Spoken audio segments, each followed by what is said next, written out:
A wealthy bride feigned deafness to test her groom.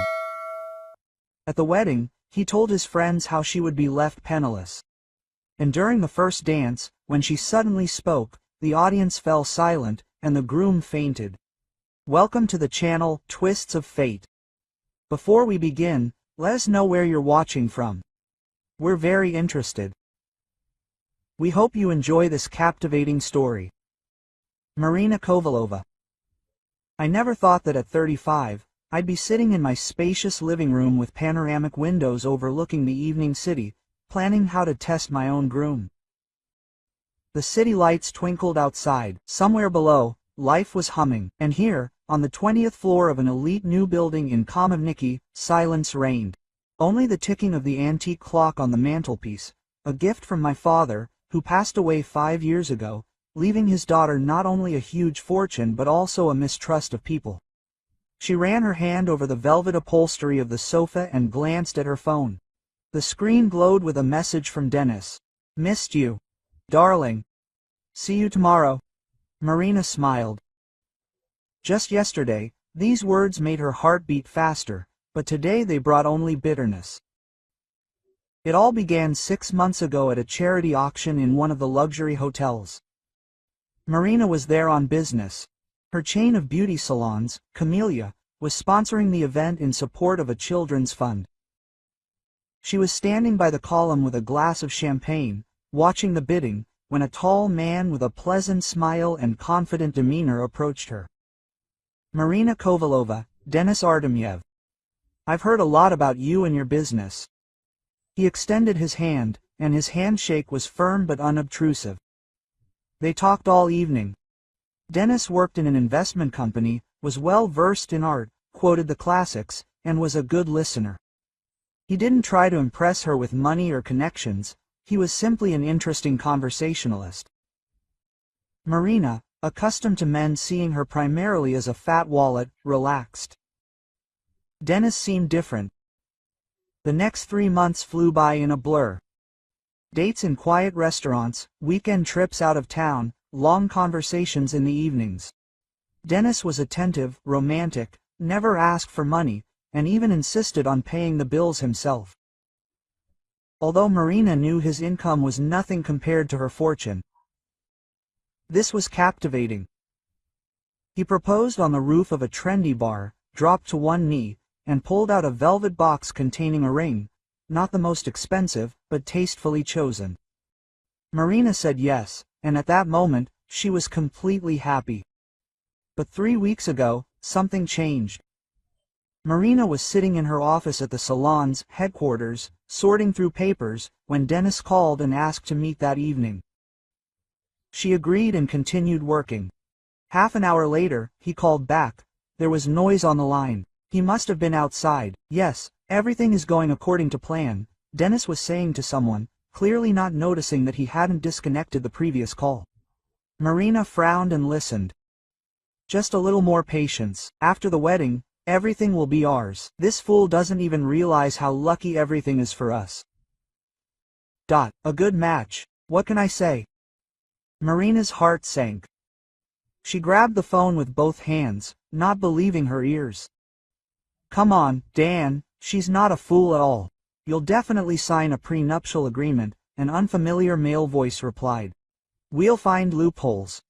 I have a smart lawyer. The main thing is to finally earn her trust. She'll give it all up herself in time. Quote, you'll see, Denis laughed, and this laughter seemed cold and alien to Marina. The connection was lost. Marina sat motionless, staring at the phone screen. Her hands were shaking. She tried to rationalize it. Maybe he was joking. Maybe she misunderstood, but deep down she already knew the truth. That evening at dinner, Denis was as charming and gentle as ever, interested in her day. Marina played the role of a lovesick bride, but inside, everything went cold. She watched him with new eyes, noticing details she had previously missed. The way he appraised her new necklace, the way he inquired about who the apartments were registered to, the way he unobtrusively inquired about the structure of her business. The next day, Marina called her lawyer, Vera Nikolaevna Solovova, a woman in her 50s with a sharp mind and an impeccable reputation. They had known each other for almost 10 years, ever since Vera helped her with the estate after the death of her parents. "Vera Nikolaevna, I need to meet." Marina spoke quietly, urgently and confidentially, sitting in her car in the parking lot of her salon. An hour later, they met in the lawyer's office. Marina told her everything about the overheard conversation, her doubts, her desire to test Dennis before the wedding. "And what do you want to do?" Vera removed her glasses and looked at Marina carefully. "I want to understand who he really is. I want to see his true face. And if my suspicions are confirmed," Marina clenched her fists, "I will protect myself and my property. I have an idea." Quote, Vera thoughtfully tapped her pen on the table. "Radical, but effective. If you're really ready to go for it." Quote. And so the plan was born. Marina would pretend to be deaf. Sudden temporary hearing loss after an accident. If Dennis truly loves her, he'll be there, support her, try to help. If he's only interested in money, the mask will slip. People rarely control themselves around those they think can't hear.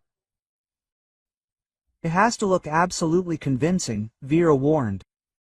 "You'll need doctor's certificates. You'll have to play this role constantly, without forgetting yourself for a minute." Quote, "I can handle it," Marina nodded. She spent the next week preparing. Vera arranged a meeting with an audiologist who agreed to help for a good fee and complete confidentiality.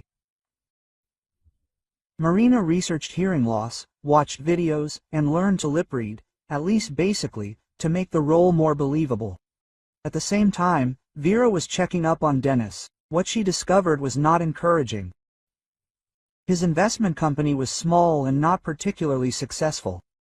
He had outstanding loans. A couple of years ago, he had dated another wealthy woman, but she had broken up. Vera couldn't pinpoint the exact reason, but the coincidence was alarming. "Let's get all the paperwork done now," Vera insisted. "Your assets must be ironclad. A prenuptial agreement with strict terms. Accounts, real estate, business shares, everything stays yours, no matter the outcome." Quote. Marina signed paper after paper, feeling like a criminal planning a robbery. But this was her capital, the fruit of years of labor, her parents' and her own. She wouldn't let some scoundrel take it all away. The staging took place 10 days after that conversation in the car. Marina came to an elite spa for treatments. Dennis knew about it. She'd specifically told him. Halfway through the session, she asked the receptionist to call an ambulance, complaining of dizziness and a strange sensation in her ears. The paramedics arrived and took her to the clinic, where the doctor was already waiting. Dennis rushed in an hour later, worried and pale. Marina was lying on a couch in the office, and the doctor explained the situation to him. A sudden change in pressure during the procedure had caused temporary hearing loss. This does happen, although rarely. It takes time for examination and treatment. Perhaps her hearing will return in a few weeks, perhaps even longer. "Marina, can you hear me?" Dennis leaned toward her and took her hand. She looked at him, feigning confusion, and answered, looking him in the face, "What? I can't hear you. I can't hear anything at all." Quote. Her voice sounded worried with a hint of panic. Dennis said something in response, but Marina shook her head. "I don't understand what you're saying." "Lips. Let me look at your lips." For the first 3 days, Dennis was a model groom, bringing flowers, sitting next to her, stroking her hand. They communicated, looking into each other's faces. Marina read lips, answered out loud, asked again if she didn't understand. She tried to behave naturally, didn't notice when someone spoke to her from behind, flinched from unexpected touches, stared intently at the lips of her interlocutors, sometimes asked to repeat a phrase. But already on the 4th day she noticed irritation in his eyes. He said, clearly articulating, "Maybe, shall we start learning sign language? This will make it easier to communicate." Quote. Marina nodded enthusiastically. "Yes, let's do it. I've already found courses for both of us." "Both?" Dennis frowned, and Marina read the words perfectly on his lips. Well, I don't know, I have work, I have no time at all. You can study on your own, and you can show me the basics. She feigned disappointment on her face. Okay, I understand. You're busy. Her voice sounded sad, although inside she was only cold. She recorded yet another confirmation of his indifference. With each passing day, Dennis hid his dissatisfaction with the situation less and less. He stopped visiting often, citing a backlog of work. When he did come, he quickly got tired of having to text instead of talking. Marina saw how angry he got when she asked something again, pointing to her ears and throwing up her hands. But the most interesting thing began 2 weeks after he lost his hearing. Dennis began to act as if she wasn't there at all. He talked on the phone in her presence, without mincing words. He met with friends at her house, and they talked about whatever they wanted while Marina sat in a chair with a book, pretending to read. That's when she heard the first truly frank conversation. "Listen, how are you?" asked Dennis's friend Oleg, settling down on the sofa. "It's hard to live with a deaf bride," Dennis chuckled, pouring himself a whiskey. "It's enough, honestly. But I can bear it. There's not much time left until the wedding. And then what? Are you seriously planning on getting married?" "Of course. How else could it be?" Dennis took a sip from his glass. "Only then will I have legal rights to her property. We'll sign a prenuptial agreement, but I've already worked with a lawyer. There will be loopholes." Marina sat 10 meters away from them, staring at the book with sightless eyes. Her fingers had turned white, she was pressing the page so hard. And what next? "Then I'll gradually convince her to sign some things over to me. She's vulnerable right now. With this deafness, you can play on her pity, like, if something happens to you, I want to be sure that I'm provided for. Women fall for that. And then we'll see, maybe she'll be cured, maybe not." He shrugged. "In any case, I'll last a couple of years, and then divorce. With that kind of money, it's enough to suffer." Quote. Marina almost dropped the book.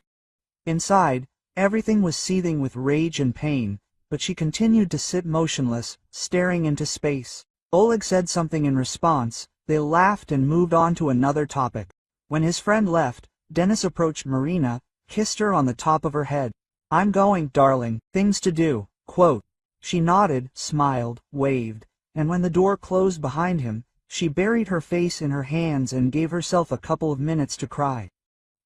Then she wiped her eyes, took out her phone and wrote to Vera Nikolaevna, "You were right. Let's continue with the plan." The wedding was scheduled for the end of October, a month and a half after Marina lost her hearing. Dennis insisted on a lavish celebration, although Marina suggested a modest, intimate ceremony. "Darling, this is our day," he wrote to her in a message, sitting next to her on the couch. "I want everyone to know what a wonderful wife I have. Let's invite friends, colleagues, and make it a memorable celebration." Marina read his words and understood he needed an audience for his triumph. He wanted to show everyone what a match he'd made. She replied, "Okay, whatever you say. The main thing is that you're happy." Quote. The wedding planner, Alyona, an energetic woman in her 30s, took charge of the organization. They met in restaurants, chose the menu, and discussed the decor. Marina communicated out loud, carefully watching the wedding planner's lips and asking again when something was unclear. Dennis attended the first 2 meetings, but then got bored and entrusted everything to the bride. "You have excellent taste, you can handle it yourself," he said, not even bothering to write it down, just throwing it out as he walked out of the cafe. Marina watched him go and caught herself thinking that she no longer felt pain. Only a cold curiosity about how much further he would go. Dennis's guest list grew every day. He brought new names, casually writing them down on a piece of paper. "These are my work partners. These are friends from student days. This is a cousin with his family," he explained.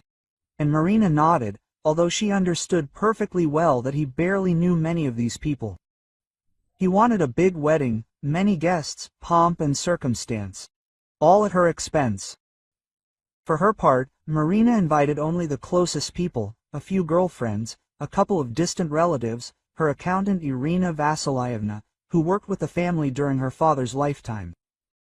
And, of course, Vera Nikolaevna, who was supposed to be present as an old family friend. Friends Sveta, Zhenya and Larissa and I were thrilled about the upcoming wedding. They helped us choose dresses, discussed hairstyles, and made plans. "Marin, how are you coping?"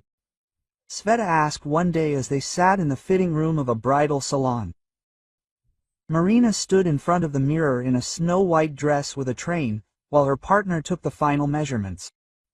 Marina turned to her friend, reading her lips. "I'm coping." "Dennis is very supportive," she answered out loud, trying to sound cheerful. Sveta smiled, but doubt flickered in her eyes. She spoke slowly and clearly, knowing that Marina was reading her lips. "I just noticed that he rarely sees you lately. He hardly comes to meetings. He has work." Quote. Marina shrugged, feigning nonchalance. "You know how it is."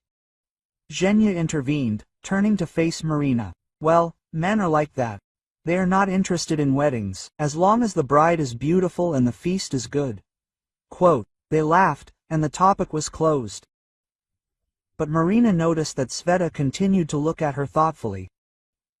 Meanwhile, Dennis was becoming more and more carefree. He brought his friends to Marina's apartment, arranged get-togethers, drank beer on her snow-white sofa, left bottles on the marble countertop. Marina pretended to be busy with her own affairs, sitting in the bedroom with a laptop or with a book, but she always left the door ajar. 3 weeks before the wedding, she overheard a conversation that made her blood run cold. Dennis was sitting in the kitchen with his mother, Lyudmila Fyodorovna, a plump woman with dyed hair and a perpetually dissatisfied expression. Marina had disliked her since their first meeting, when the appraiser inspected the apartment and coldly inquired whether everything really belonged to the girl or whether there were any outstanding loans. Well, soon enough, Lyudmila Fyodorovna sipped tea, clinking her spoon against her cup. "Are you sure you've drawn up everything correctly?" "Mom, I told you, the lawyer checked everything. A prenuptial agreement is just a formality. There are clauses in it that can be challenged in court, if necessary. And anyway, she loves me, she'll do anything I ask." Dennis chewed his sandwich, crumbs falling on the table. "What if his hearing returns?" "She's not stupid, she'll understand what's what. And what will we do now? Married? Divorce will be expensive for her, reputation, scandal. Plus, I'll play on her feelings, I'll be a timid lady, I'll say the right words. She'll melt." He grinned smugly. "Besides, if her hearing doesn't come back, that's even better. It's easier to manage. A deaf wife is almost like a mute. Stay at home, have children, run the salons. And I'll take care of the finances." "Her finances?" Lyudmila Fyodorovna chuckled. "The main thing is, don't miscalculate. Such an apartment in the center, it's worth something alone. If only they'd given me at least a room here, otherwise I'm suffocating in my Khrushchev-era apartment." "Mom, everything will be all right. Just be patient a little. After the wedding, I'll start asking you carefully. I'll say that you're elderly and alone. You need care. Marina won't be able to refuse. She's kind, after all." Dennis laughed. "Stupid and kind. The perfect combination." Marina stood in the hallway, leaning against the wall. Hands they were shaking. She carefully returned to the bedroom, closed the door, and sat down on the bed. She took out her phone and video called Vera Nikolaevna, trying not to make a sound. Vera answered immediately. "Marina, is something wrong?" Marina typed in the chat, "I heard everything." He talked to his mother. "They want to take everything. The apartment, the money, the business." "Vera Nikolaevna, I can't just leave it like this." The lawyer carefully read the message. "We won't leave it. All the documents are ready. The prenuptial agreement is drawn up in such a way that he doesn't have a single chance. Moreover, I included a clause announcing the marriage in the event of proven fraud. If after the wedding he tries to do something, we will prove his intention and terminate everything unilaterally. I already have recordings of some of his conversations. The private detective did his job. Marina exhaled, and at the wedding. I want everyone to know who he is. Vera smiled subtly. We will do that. But we need to be careful. Choose the right moment. The effect must be maximum. After this conversation, Marina felt more confident. She continued to play her role, but inside there was no longer any doubt or pain. Only cold determination. A week before the wedding, Dennis brought home Oleg, the same friend with whom he'd already spoken frankly. They brought beer and pizza, settled into the living room, and turned on football. Marina sat in a chair by the window with Dostoevsky's Crime and Punishment. Symbolical, she thought. Listen, can't she hear anything at all? Oleg nodded toward Marina. Nothing. Total silence. Dennis waved his hand. We can at least discuss plans for a bank robbery. She doesn't care. They burst out laughing. Marina turned the page without looking up. How long will this go on? The doctors say, maybe a month, maybe 6 months, maybe it won't come back at all. Dennis chewed his pizza. It suits me. Can you imagine, a wife who doesn't nag, doesn't make scenes, doesn't eavesdrop on conversations? Beautiful. Oleg whistled. You're lucky, brother. So rich and still deaf. You're really in love. That's why I'm getting married. It would be stupid to miss such a chance. Dennis leaned back on the sofa. Do you know how much money she has in her accounts? I accidentally glanced at the statement. There are so many zeros there. My eyes run wild. Plus a business, plus real estate. I'm set for life. And what if she finds out about your plans? Where is she from? Deaf, I remind you. Plus, head over heels in love. Women like that, they believe until the very end. Even if she starts to suspect something, I'll talk her into it. I have a talent for this. Dennis grinned smugly. Marina slowly placed the book on her lap. Her gaze was directed out the window, at the evening city, but she saw only the inner screen of her anger. Quote, just a little bit more, she told herself. Just a little bit more. And what are you planning on at the wedding? Playing the happy groom? What else? Beautiful photos, touching speeches, the first dance. Everything as it should be. Dennis finished his beer and invited a bunch of people. Let everyone see what a great guy the first Then we'll go on a honeymoon. She'll pay, of course. The Maldives, probably, or the Seychelles. And when we get back, I'll slowly start picking up the pieces. Oleg shook his head. You're a genius, Dan. You really caught such a fish. Yeah, I didn't expect such luck.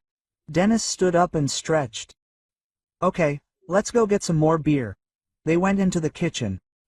Marina remained sitting in the chair. The hands holding the book shook. She glanced at the wedding ring Dennis had put on her at their engagement party. A thin gold band with a small diamond. She slowly removed it and placed it on the armrest of the chair. A few days later, there was a rehearsal at a restaurant. Marina arrived with her girlfriends, Dennis with his friends. The administrator showed her the table arrangements and clarified the details of the banquet. Marina nodded obediently, completely agreeing. Dennis spent most of the time at the bar, sampling the alcohol that would be served at the wedding. Quote, Marina, are you okay? Sveta asked when they were alone by the window, looking out at the evening city. Marina read her lips and nodded. Quote, yes, I'm just tired. A lot to do before the wedding, she answered out loud, but her voice sounded a little tired. Sveta put her arm around her shoulders and spoke slowly, looking into her face. Quote, you know, if you need to talk. If something's wrong, tell me. We're friends. Marina looked at her and smiled. Everything's fine. I'm just nervous. It's an important day. She tried to make her smile look convincing, though inside, everything was clenching from the tension of the last few weeks. Sveta nodded, but doubt remained in her eyes. She had always been the most sensitive of her friends, always able to sense falsehood. Marina realized she needed to be more careful. That evening, after Dennis had gone home, Marina sat in the bathroom in front of the mirror, removing her makeup, examining her face. Beautiful, well-groomed, but with shadows under her eyes. The last few weeks hadn't been easy. Constantly playing a role, monitoring every movement, every gesture, not forgetting herself for a second, it was exhausting. She ran her hand through her hair and remembered how Dennis had kissed her hair in the first month they'd known each other, how he'd told her she was the most beautiful woman he'd ever met, how he'd sworn eternal love. It had all been a lie. From the very beginning, Marina wiped her face with a towel and went into the bedroom. She lay on the bed, staring at the ceiling. 3 days remained until the wedding. 3 days, after which everything will change. Dennis thinks he's won. He's sure she's easy prey, a foolish woman in love with a fat wallet. He doesn't even suspect he's walking into a trap. Marina smiled in the darkness, cold and harsh.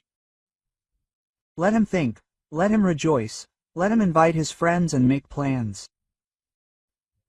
She will let him play his performance to the end, and then lower the curtain, so that he will remember this day for the rest of his life. She picked up the phone and texted Vera Nikolaevna. Everything is ready. The answer came a minute later. Everything is ready. The registration is ready, the documents are drawn up. On the wedding day, our man will be at Zaxia. He will ensure that the registration goes smoothly. The marriage will be legally invalid, but that will only become clear later. Dennis will sign the prenuptial agreement, unaware that the marriage hasn't officially taken place. And you'll give him time to prove himself. Marina exhaled. Justice will prevail. She'll see to it. Marina greeted the morning of her wedding day with a clear head and a cool calm. Outside, the weather was typical October, gray skies and a drizzle. But by midday, the forecasters predicted clearing.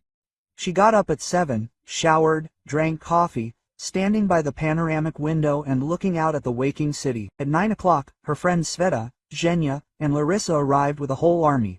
A makeup artist, a hairdresser, and a photographer. The apartment filled with feminine chatter, laughter, and the scent of hairspray and perfume. Quote, "A bride should shine," Zhenya declared, opening the champagne. Marina smiled, nodded, and allowed herself to be made up and styled. The girls chatted wildly, discussing outfits, sharing gossip, and reminiscing about funny stories. Marina occasionally typed something in response on her phone, but mostly she simply watched. She felt calm and strangely at ease, like before an important exam she'd been preparing for months, and you know you'll pass with flying colors. The makeup artist, a petite girl named Anya, worked with concentration, occasionally showing Marina the results in the mirror and asking with a glance, "Is everything to your liking?" Marina nodded approvingly.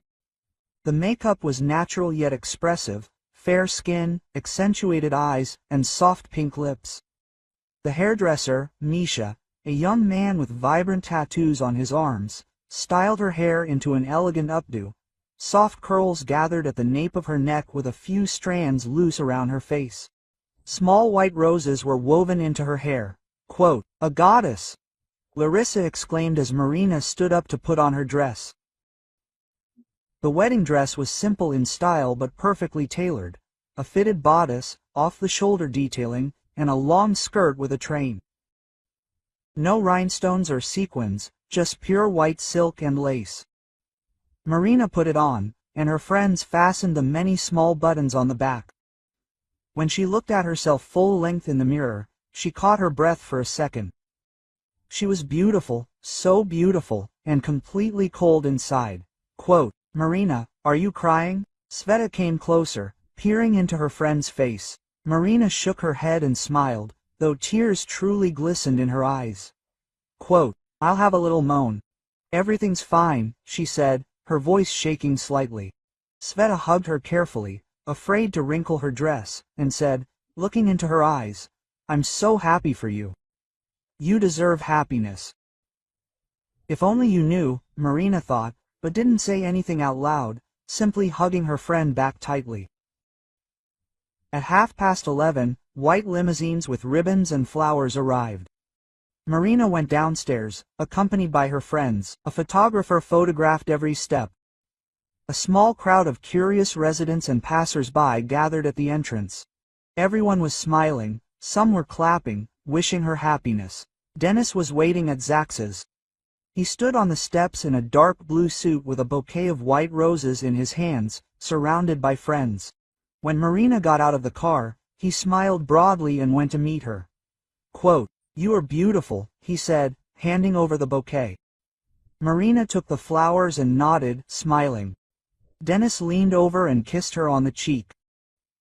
The cameras clicked, friends applauded. Everything looked perfect. Inside the building, they were met by a Zax employee, a middle-aged woman in a formal suit.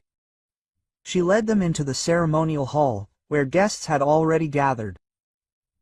Dennis's relatives occupied almost half the hall, at least 30 people. On Marina's side sat her few close relatives, and among them was Vera Nikolaevna in an elegant dark gray dress. The ceremony began. Music played.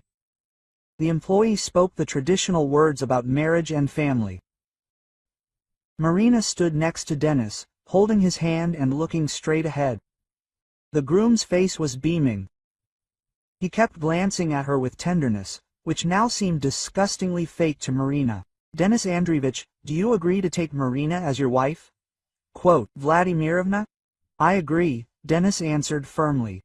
"Marina Vladimirovna, do you agree to take Denis Andreevich as your husband?" Marina said out loud, "I agree."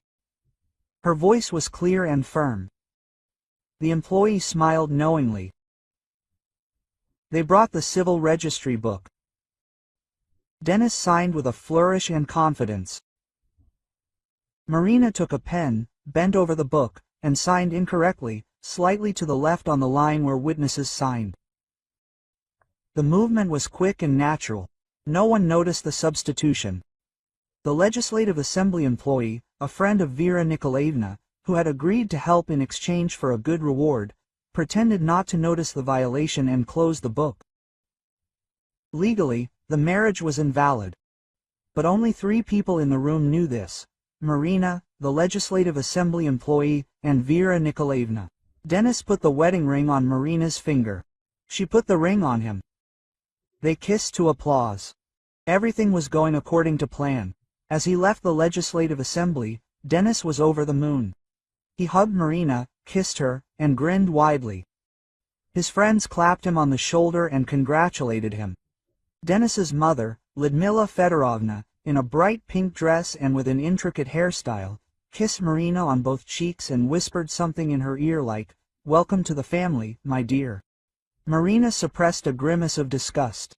The motorcade headed to the restaurant, an expensive establishment in the city center, with a banquet hall for 100 people. Dennis ordered the most expensive items on the menu: black caviar, Kamchatka crab, marbled beef, expensive wines, and champagne. When the newlyweds entered the hall, they were greeted with applause and cries of bitterness. Marina looked around. The tables were decorated with white roses and candles. Everything was sparkling and shimmered. Dennis led her to the table for the grooms, seated on a dais, from where the entire hall could be seen. They sat next to each other. Marina placed her hands on the table, feeling the weight of her wedding ring. Dennis poured champagne, smiled at the guests, accepted congratulations. The toasts began. Oleg, the same friend with whom Dennis had discussed his plans, was the first to raise his glass. To the newlyweds, to Dennis, who had found his soulmate, to Marina, who had agreed to tie the knot with this idiot.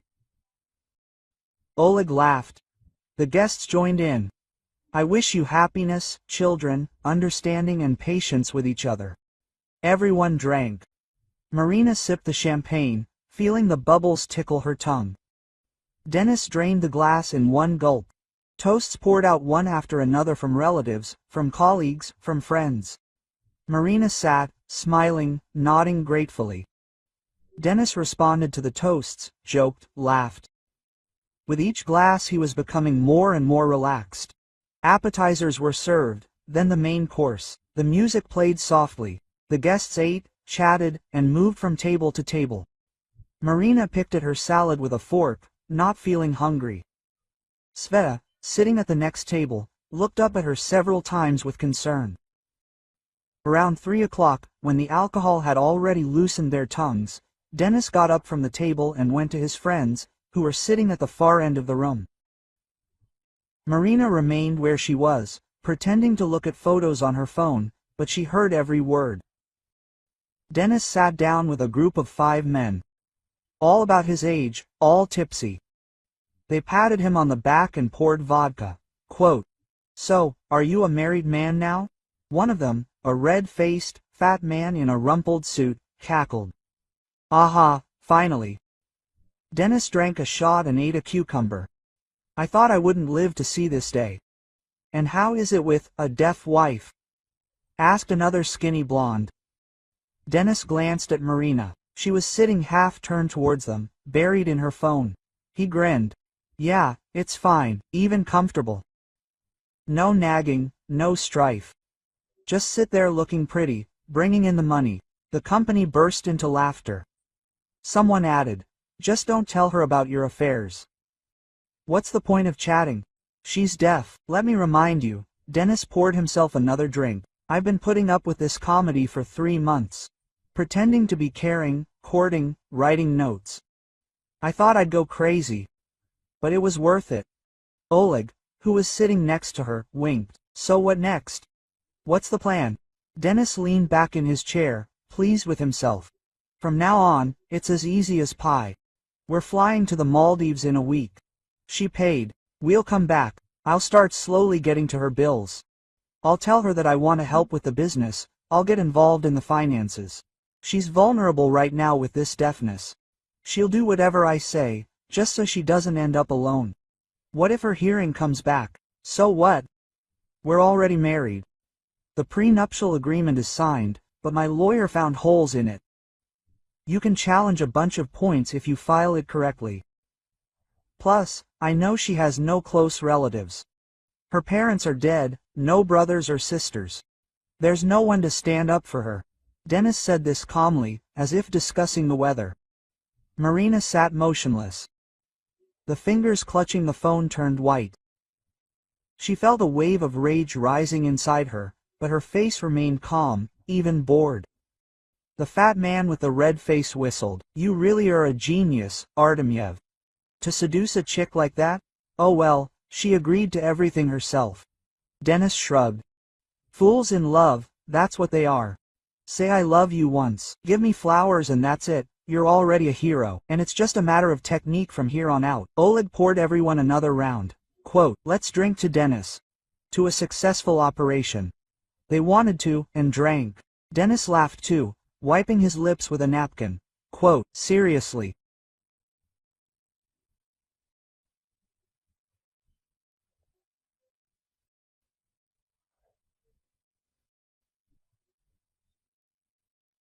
Guys, I've been looking for a match like this for so many years, and here it is. An apartment in the center, a business, bills. I'm set for life now. I don't even have to work, just go to the office for show. Will you help your mom?" The blonde asked. "Sure, mom has her eye on this apartment. She says she'll move in with us and babysit the grandchildren." Dennis grimaced. "Well, Marina will have to be persuaded, but she won't refuse. She's generally soft, obliging, the perfect victim, to be honest." Quote, at that moment, a waitress approached their table with a tray of appetizers. The conversation paused for a minute while she set out the plates. Dennis watched her go, appraising her figure, and the group burst into laughter again. When the waitress left, Fatso leaned over to Dennis. "Listen, is she even in bed?" "Never mind." Dennis winced. "Yeah, so. But I'll put up with it. It's worth putting up with for that kind of money." They burst out laughing again. Marina clenched her teeth so hard her jaw hurt. She exhaled slowly, forcing herself to calm down. "Just a little longer. Just a little longer.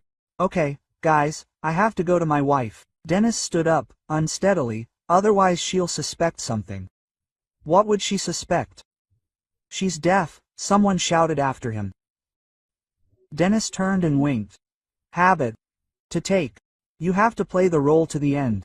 He returned to the newlyweds' table, plopped down next to Marina and put his arm around her shoulders. She looked up at him and smiled softly, trustingly. "Did you miss her?" He kissed her temple.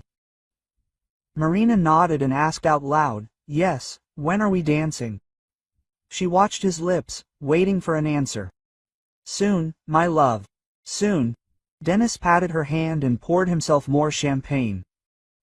Lyudmila Fyodorovna, sitting nearby with her sisters, caught her son's eye and nodded with satisfaction. She, too, had drunk a fair amount and was now loudly discussing with her relatives how well her boy had settled down. Such a rich girl. And what an apartment. Have you seen that kitchen? The furniture there costs at least 2 million rubles. She spoke clearly, not in a whisper, apparently believing Marina wouldn't hear a thing anyway. One of the sisters, a plump woman in a flowered dress, chimed in, yes, Denis is lucky. He couldn't settle down before. He always ended up with such unreliable girls. She's reliable. Lyudmila Fyodorovna waved her hand in Marina's direction. Quiet, calm, and, most importantly, rich. What more could a man want? They giggled.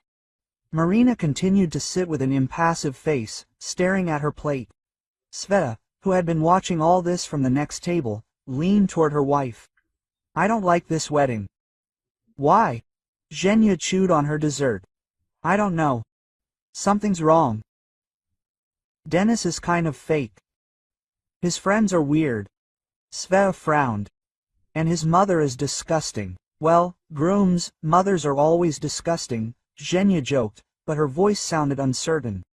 Meanwhile, the host, a young man in a suit and bow tie, took the microphone and announced, "Dear guests. And now for the most touching moment of the evening, the newlyweds' first dance." The audience applauded.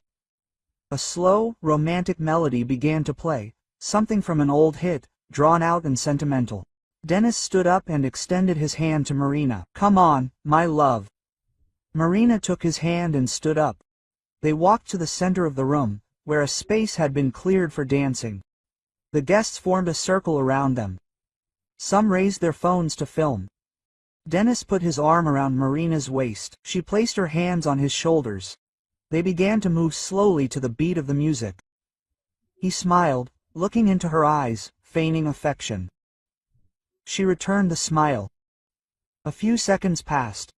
The music continued to play. The guests watched, touched. And then Marina leaned toward Denis's ear and quietly but clearly said, I know everything, Denis. Denis continued to smile, but a flicker of confusion flashed in his eyes. He didn't immediately realize what had happened. Marina repeated it a little louder, so that several guests standing closest heard, I know everything. His face changed instantly. His smile froze, his eyes widened, the color drained from his cheeks. He stopped mid-dance. His arms hung limply at his sides. Marina took a step back, looking at him calmly and coldly. The music continued to play, but a silence began to spread from the center of the room to the edges, like ripples on a pond. The guests fell silent, exchanging glances, trying to understand what was happening. What? What do you know? Denis forced himself to say. His voice trembled. What are you talking about? Marina turned to the audience, raised her hand, and the music stopped. The MC looked at her in confusion, not knowing what to do. I heard everything. Marina said this loudly for the entire room to hear. Her voice was firm, without a shadow of a doubt. I always heard. Every word you said, Denis. Everyone. I've never been deaf. The room fell silent. 100 people stood frozen with glasses in their hands, half-chewed pieces in their mouths, phones pointed at the newlyweds. The silence was so thick that the only sound was the hum of the air conditioner hanging from the ceiling. Denis opened his mouth, but couldn't say anything. He swayed and grabbed the chair next to him. Marina continued, addressing the guests, but looking at Denis. For 3 months I pretended to be deaf so I could see his true face. And I saw it. Sveta jumped up from her seat. Marina, what's going on? Marina turned to her friend. I'm sorry, Sveta. I couldn't tell anyone. It was the only way to find out the truth. Denis's friend Oleg turned pale and tried to move discreetly toward the exit, but froze in place under the guests' gazes. I heard you discussing with your friends how you would leave me penniless after the wedding. Marina spoke calmly, methodically, as if at a business meeting. How you boasted that I was stupid and kind, the perfect victim. How you planned to take my property, my business, my apartment. Lyudmila Fyodorovna jumped up from the table. Her face was red with rage and shame. It's not true. You slandered my son. It's not true. Marina turned to her.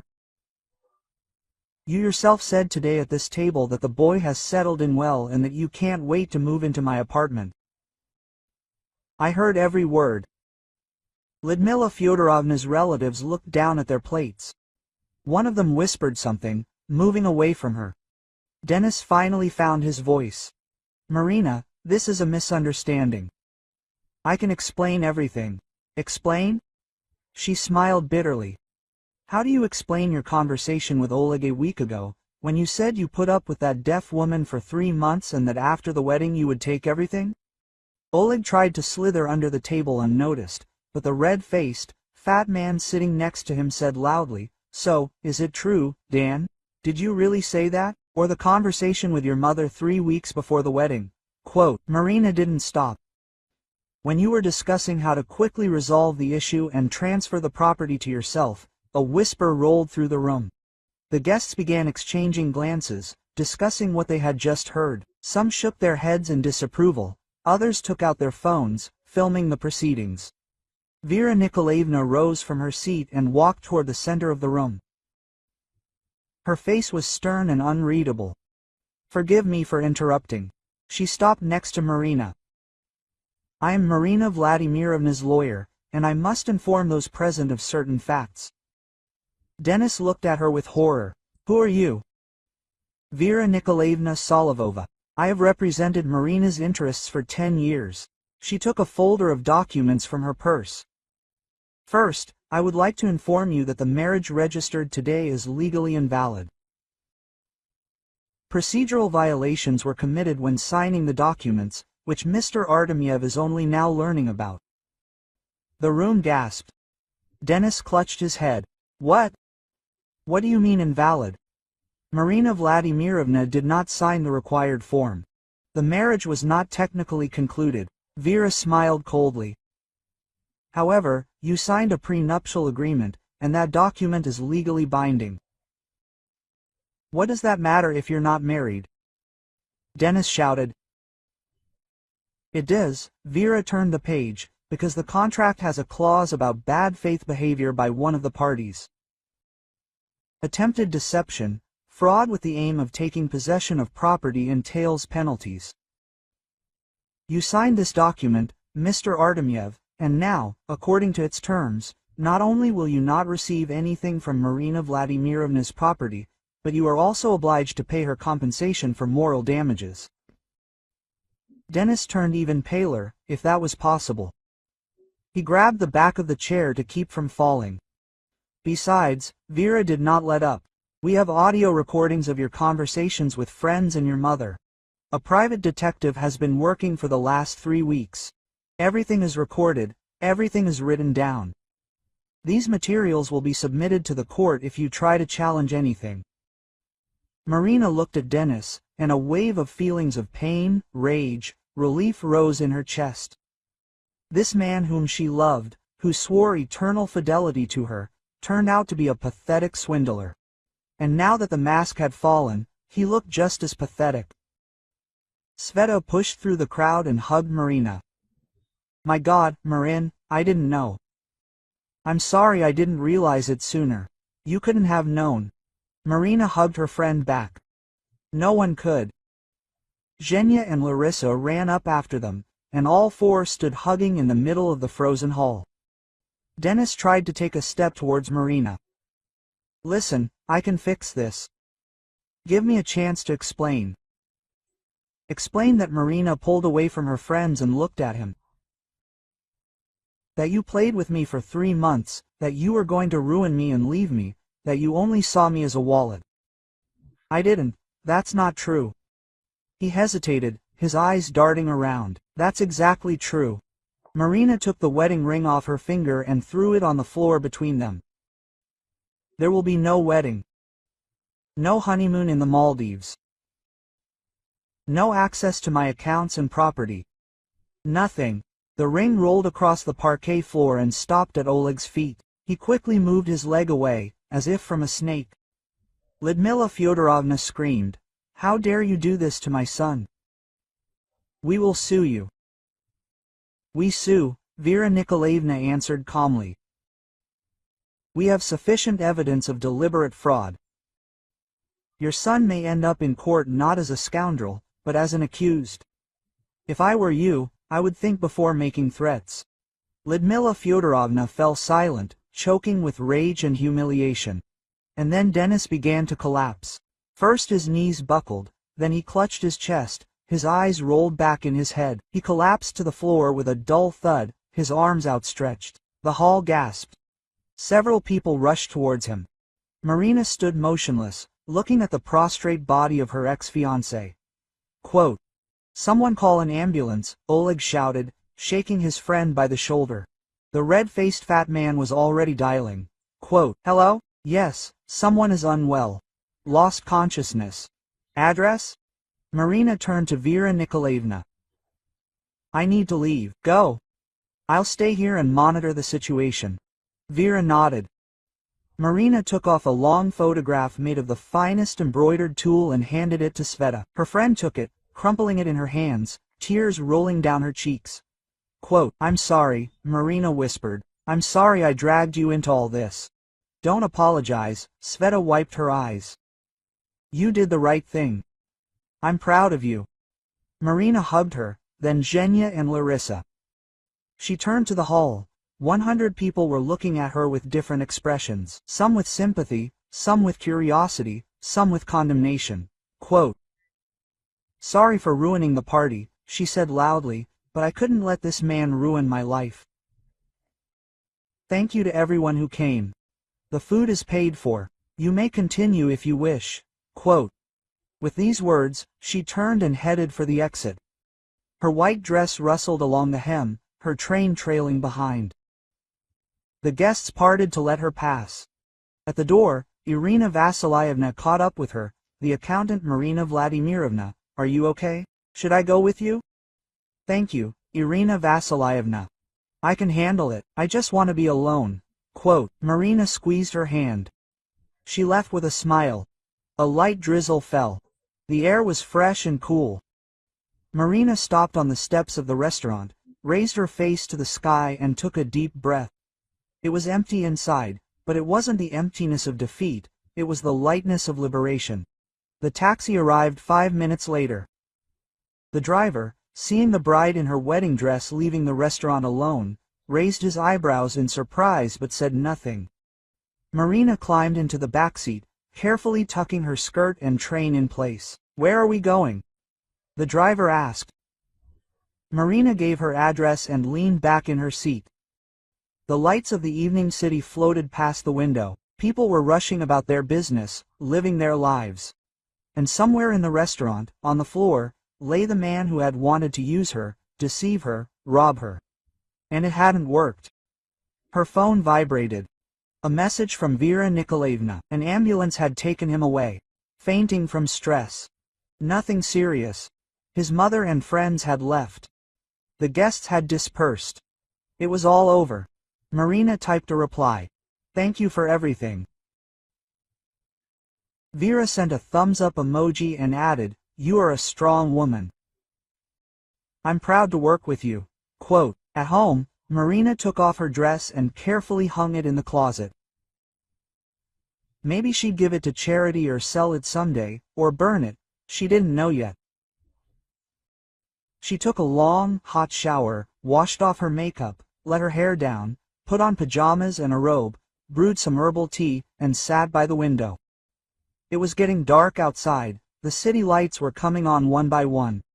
Her phone was ringing off the hook with calls and messages. Friends were texting, asking if she needed help or support. Marina responded briefly, "Everything's fine, thank you. We'll talk tomorrow." Quote. One number was unfamiliar. Marina looked at the screen and didn't pick up. A minute later, a message from this number arrived. "Marina, it's me. I'm so sorry. Forgive me, I'll fix everything. I swear." Quote. She deleted the message without replying and blocked the number. Several days passed. Marina returned to work in her salons. Friends came by, supported her, brought wine and chocolate, watched comedies. Vera Nikolaevna reported that Dennis tried to contact her through a lawyer, offering to resolve the matter amicably, but, having been refused, went silent. "He won't bother you anymore," Vera said confidently. They explained to him that any attempts at contact or stalking would lead to criminal proceedings. Marina nodded. She no longer thought about Dennis. He was a closed chapter, a mistake that she corrected in time. A month later, she received a message from Sveta. "Marin, I met someone here. He's a doctor, he works at the hospital where my mother was treated. Very nice, simple. He has a friend, also a doctor. Maybe the four of us can go somewhere sometime." Without any hints, just chat. Marina smiled, looking at the message. She wrote, "Let's do it. Why not?" The meeting took place in a small family cafe on a quiet lane. Sveta came with her new acquaintance, a tall, slightly shy man of about 40, with kind eyes. His friend Kirill was younger, about 30, with an open face and a slight smile. They sat, drank coffee, talked about work, about the city, about books and films. No pressure, no innuendo. Just four people at a table, enjoying an evening. Kirill turned out to be a surgeon, worked in trauma, told funny stories about hospital life, listened attentively when Marina talked about her business. He didn't ask how much money she had, wasn't interested in real estate, just was himself, sincere, alive, genuine. When the evening ended and they went outside, Kirill asked, "Can I call you sometime?" "Just talk." Marina looked at him, at his honest eyes, at his surgeon's hands, strong, confident, but without aggression, and nodded, yes. A year passed. Marina still lived in her apartment, ran her business, met with friends, and dated Kirill slowly, without rushing, getting to know each other for real. He didn't demand her money, didn't rush into decisions, he was just there. He supported her when things were difficult, rejoiced at her success as if it were his own. One day, sitting on the same terrace where a year ago she had planned Dennis's checkup, Marina thought, life gives second chances. But only to those who find the strength to close the wrong doors and open the right ones. Her phone vibrated. A message from Kirill. "How is your day? Maybe I'll see you tonight. I want to tell you something important." Marina smiled and typed a reply. "Of course. Come at 8. Outside, the city was living its own life. The sun was setting, coloring the sky, in pink and gold tones. And in Marina's chest, where a year ago it had been empty and cold, something warm and alive now beat again. She was no longer afraid to love, but now she could distinguish the real from the fake. And this was the most valuable lesson that the fainting groom at the failed wedding had taught her.